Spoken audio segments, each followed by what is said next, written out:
राजनीति में किसी भी राजनीतिक दल का प्रदेश अध्यक्ष और राष्ट्रीय अध्यक्ष महत्वपूर्ण भूमिका निभाता है।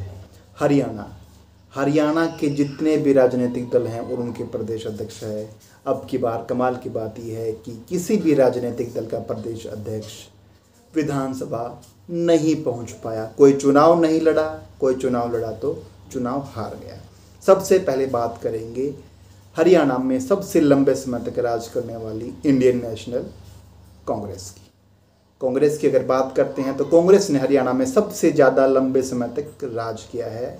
कई मुख्यमंत्री उनके दल से रहे हैं, जिसमें से 10 साल का भूपेंद्र सिंह हुड्डा का कार्यकाल भी रहा है।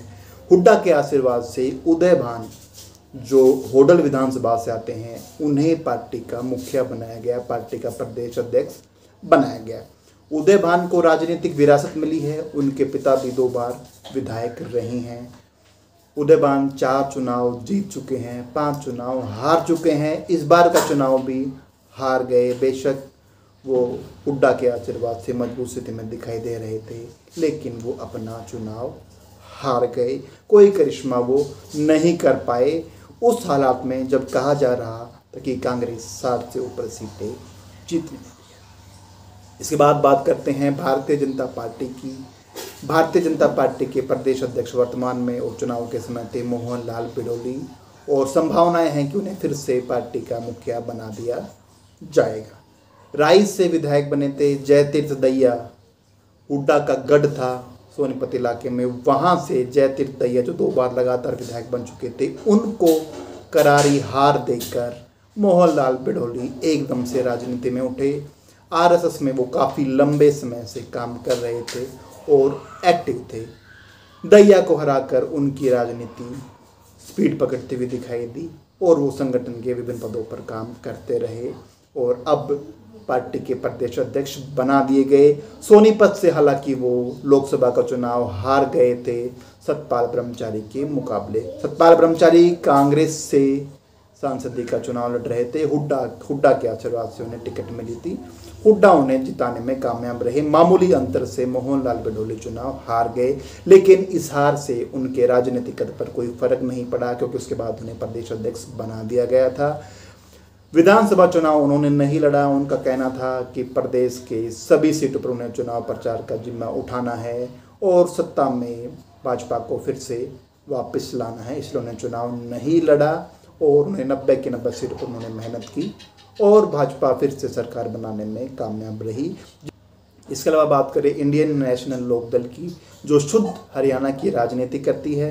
2005 के विधानसभा चुनाव में कांग्रेस के मुकाबले सत्ता से बाहर हो गई। ओम प्रकाश चौटाला मुख्यमंत्री थे, लेकिन उसके बाद भूपेंद्र सिंह हुड्डा मुख्यमंत्री बने और तब से इनेलो मुख्यमंत्री की कुर्सी तक नहीं पहुंच पाई है। उनके प्रदेश अध्यक्ष हैं फिलहाल रामपाल माजरा।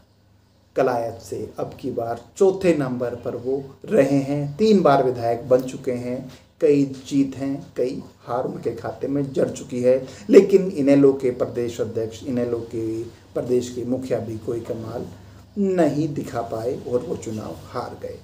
इसके अलावा बात करें जेजेपी की, जननायक जनता पार्टी, ओम प्रकाश चौटाला के पोते अजय चौटाला के बेटे दुष्यंत चौटाला ने इस पार्टी की स्थापना करी। निशांत सिंह इसके प्रदेश अध्यक्ष थे, लेकिन निशांत सिंह कांग्रेस में शामिल हो गए। उसके बाद ब्रज शर्मा को पार्टी का प्रधान मुखिया बनाया गया, उन्हें प्रदेश अध्यक्ष बनाया गया। असंध में ब्रज शर्मा को करारी हार का सामना करना पड़ा और वो चुनाव हार गए। ये प्रदेश अध्यक्ष भी कोई बड़ा कमाल नहीं कर पाए। एक और दल की बात करें तो आम आदमी पार्टी, अरविंद केजरीवाल जिसके संस्थापक हैं। सुशील गुप्ता प्रदेश के अध्यक्ष हैं आम आदमी पार्टी के।